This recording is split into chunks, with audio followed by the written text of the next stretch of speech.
आपल्या महाराष्ट्राच्या काळ्या मातीत सोनं पिकवण्याची ताकद आहे. पण गेले काही वर्षात रासायनिक खतांच्या अतिवापरामुळे जमिनीचं पोत बिघडत चाललं आहे, खर्च वाढत चालला आहे आणि उत्पन्न कमी होत आहे. अशा वेळी आपण पुन्हा एकदा नैसर्गिक आणि स्वस्त पर्यायांकडे वळू लागलो आहोत. ऊसाची मळे आणि कारखान्यातून निघणारी राख हे दोन शब्द ऐकले की प्रत्येक शेतकऱ्याच्या मनात कुतूहल निर्माण होतं. कोणी म्हणतं यामुळे जमीन सुपीक होते, तर कोणी म्हणतं यामुळे जमीन नापीक होते. नक्की सत्य काय आहे? आजच्या या विशेष व्हिडिओमध्ये आपण ऊसाची मळी आणि राख या विषयाचं अगदी पोस्टमार्टम करणार आहोत. ही केवळ वरवरची माहिती नसून विज्ञानाचा आधार घेऊन अनुभवाच्या जोरावर तयार केलेली एक सखोल गाथा आहे. आजच्या या व्हिडिओमध्ये आपण पाहणार आहोत की हे घटक वापरताना कोणत्या चुका केल्यामुळे जमिनीचं वाटोळ होतं आणि कोणत्या पद्धतीने वापरल्यास तुमची शेती अक्षरशः नंदन होऊन जाते.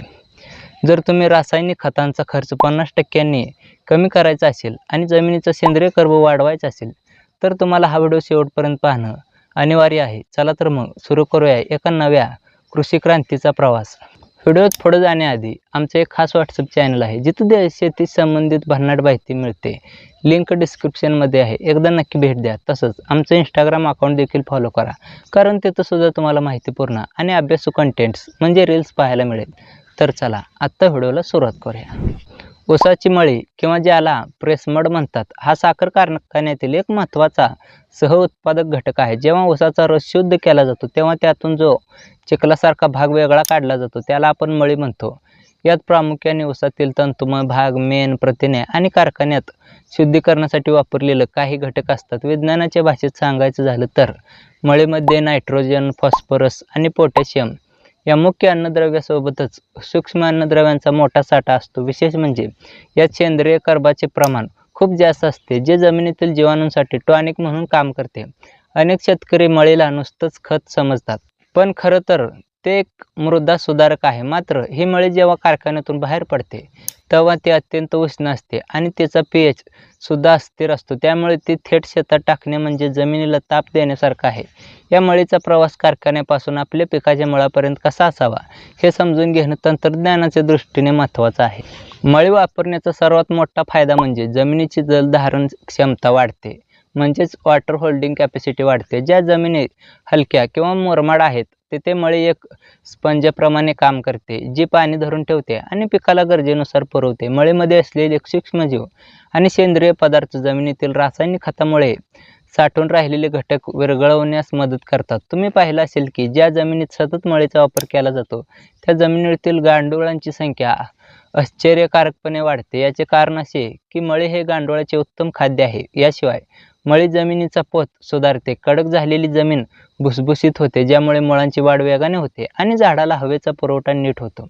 मळीमध्ये मॅग्नेशियम, लोह आणि मॅग्नीज यासारखी महत्त्वाची सूक्ष्म अन्नद्रव्ये नैसर्गिक स्वरूपात उपलब्ध असतात, ज्यामुळे पिकावर एकाच वेळी चमक येते. जर तुम्ही फळबागांचे मालक असाल तर मळीचा वापर तुमच्यासाठी सोन्याहून पिवळा ठरू शकतो, कारण यामुळे फळांची चव, आकार आणि साठवणूक क्षमता वाढते. प्रत्येक नाण्याला दोन बाजू असतात. मळी वापरण्याचे जसे फायदे आहेत तसेच काही गंभीर तोटे देखील असू शकतात. जर तिचा वापर चुकीच्या पद्धतीने केला तर कारखान्यातून ताजी आलेली मळी कधीही उभ्या पिकात किंवा थेट जमिनीत टाकू नये. या ताज्या मळीमध्ये उष्णता जास्त असते आणि त्यात काही घातक आम्ले असतात. जर ही मळी थेट मुळांच्या संपर्कात आली तर मुळे जळण्याची दाट शक्यता असते. तसेच मळीमध्ये मेणाचे प्रमाण ही जास्त असते. जर ही मळी नीट कुजली नाही तर जमिनीवर एक मेणासारखा थर तयार होतो, जो पाणी जमिनीत मुरण्यास रोखू शकतो. आणखीन एक मोठा धोका म्हणजे हुमणी सारख्या किडूंचा प्रादुर्भाव. कुजलेली नसलेली मळी हुमणीसाठी सर्वात मोठं निमंत्रण असते. मळीचा वास उग्र असतो, ज्यामुळे अनेक हानिकारक कीटक आणि माशा शेताकडे आकर्षित होतात. जर तुमच्या जमिनीचा pH आधीच जास्त असेल तर अतिरिक्त मळीचा वापर जमिनीला अधिक क्षारपड बनवू शकतो. त्यामुळे मळी वापरण्यापूर्वी तिचे योग्य प्रकारे कंपोस्टिंग करणे किंवा ती किमान 3 ते 4 महिने उन्हात तापवून त्यावर जीवाणू खतांची प्रक्रिया करूनच वापरणे हिताचे ठरते. आता वळूया दुसऱ्या महत्त्वाच्या घटकाकडे, तो म्हणजे राख. साखर कारखान्यात बॉयलरमध्ये बगॅस म्हणजे ऊसाचा स्वतः जाळल्यानंतर जी राख उरते त्याला आपण बॉयलर ॲश म्हणतो. ही राख पांढरट किंवा राखाडी रंगाची असते. शेतकऱ्यांच्या मते ही फक्त कचरा आहे, पण विज्ञानाच्या नजरेतून पाहिलं तर हा पालाशचा एक उत्तम स्रोत आहे. राखेमध्ये सिलिका, कॅल्शियम आणि मॅग्नेशियम मुबलक प्रमाणात असते. सिलिका हा घटक पिकाच्या बाहेरील आवरणाला कडक बनवतो, ज्यामुळे पिकावर रोग आणि कीड कमी येते. तसेच राख ही पूर्णपणे निर्जंतुक असते, कारण ती प्रचंड तापमानात तयार झालेली असते. त्यामुळे राखेचा वापर केल्याने जमिनीतील काही हानिकारक बुरशी नष्ट होण्यास मदत होते. ज्या जमिनी अत्यंत आम्लयुक्त आहेत, अशा जमिनीचा सामत सुधारण्यासाठी राख हे सर्वात स्वस्त आणि प्रभावी माध्यम आहे.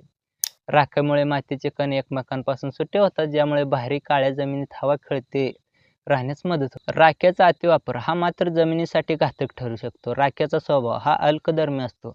जर तुमच्या जमिनीचा pH आधीच 8 पेक्षा जास्त असेल आणि तुम्ही तिथे मोठ्या प्रमाणात राख टाकली, तर जमीन पूर्णपणे क्षारपड होऊ शकते.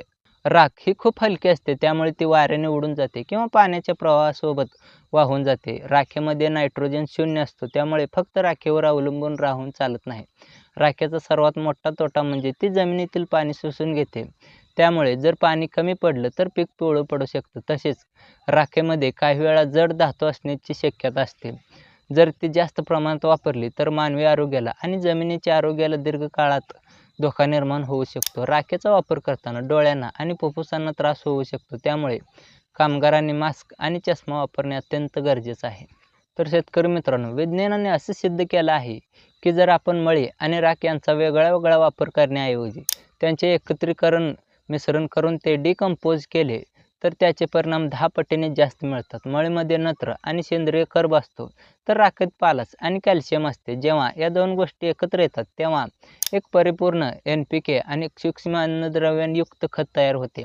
हे मिश्रण तयार करताना त्यात थोडे शेणखत, ट्रायकोडर्मा आणि PSB सारखे जीवाणू मिसळले, तर केवळ 45 ते 60 दिवसात जगातील सर्वोत्तम सेंद्रिय खत तुमच्या शेतात तयार होऊ शकते.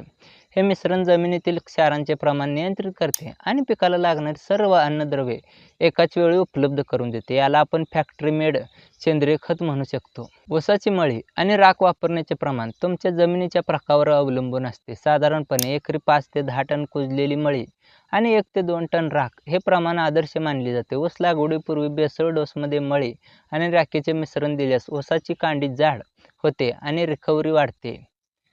फळबागांमध्ये नवीन लागवडीच्या वेळी खड्ड्यात हे मिश्रण भरल्यास मुळांची वाढ वेगाने होते. मात्र झाडाच्या खोडाला खेटून मळी टाकू नये. पालेभाज्यांसाठी मळीचे प्रमाण कमी असावे, कारण अतिउष्णतेने नाजूक पिके जळू शकतात. जर तुमची जमीन हलकी असेल तर मळी जास्त वापरा आणि जर तुमची जमीन चिवट किंवा आम्लयुक्त असेल तर राखेचा वापर वाढवा. मळी आणि राख वापरतानाच्या 10 सुवर्ण टिप्स. कधीही ताजी गरम मळी शेतात पसरू नका. मळी टाकल्यानंतर लगेच पाणी देणे टाळा. आधी त्याला जमिनीत नीट मिसळू द्या. राखेचा वापर नेहमी पावसाळ्याच्या आधी किंवा जमिनीची नांगरट करताना करा. मळीमध्ये जीवाणू कल्चर वापरल्यास दुर्गंधी कमी होतो आणि खत लवकर तयार होते. ज्या पिकाला पालाशची जास्त गरज आहे, उदाहरणार्थ बटाटा, कांदा, ऊस, तिथे राखेचा वापर आवर्जून करा. पावसाळ्यात मळी उघड्यावर साठवू नका, कारण त्यातील पोषक तत्वे वाहून जातात. मळी आणि राखेचा वापर केल्यानंतर जमिनीचे माती परीक्षण करून घ्या, जेणेकरून pH मधील बदल लक्षात येतील. शक्य असल्यास कंपोस्ट बेड तयार करून मळी आणि राख, काडी कचरा यांचे थर लावून खत बनवा. मळी टाकलेल्या शेतात सुरुवातीला पाण्याचे नियोजन काटेकोर ठेवा. रसायनांशी मळीचा थेट संपर्क टाळा. तर ऊसाची मळी आणि राख हे शेतीसाठी शाप नाही, तर ते खऱ्या अर्थाने वरदान आहे. पण हे वरदान मिळवण्यासाठी आपल्याला विज्ञानाची जोड द्यावी लागेल. निसर्गात कोणतेही घटक टाकाऊ नसतो, फक्त त्याचा वापर करण्याची पद्धत आपल्याला माहीत असावी लागते. जर तुम्ही खर्च वाचवून शाश्वत शेती करू इच्छित असाल तर कारखान्याच्या या वेस्टला बेस्ट बनवण्याची कला आत्मसात करा. लक्षात ठेवा, आपली जमीन ही आपली माता आहे. तिला काय हवंय आणि काय नको हे समजून घेणाराच खरा प्रगतशील शेतकरी. आजचा हा सखोल माहिती देणारा व्हिडिओ तुम्हाला कसा वाटला? तुमच्याकडे मळी किंवा राख वापरण्याचा काही अनुभव असेल तर कमेंट्समध्ये नक्की शेअर करा. तुमच्या एका कमेंटमुळे इतर शेतकरी बांधवांना मोठी मदत होऊ शकते. व्हिडिओ आवडला असेल तर लाईक करा, तुमच्या सर्व शेतकरी मित्रांना व्हॉट्सअपवर शेअर करा आणि आपल्या चॅनलला सबस्क्राईब करायला विसरू नका. पुन्हा भेटूया अशाच एका माहितीपूर्ण विषयावर. तोपर्यंत पाहत राहा, शिकत राहा आणि प्रगती करत राहा.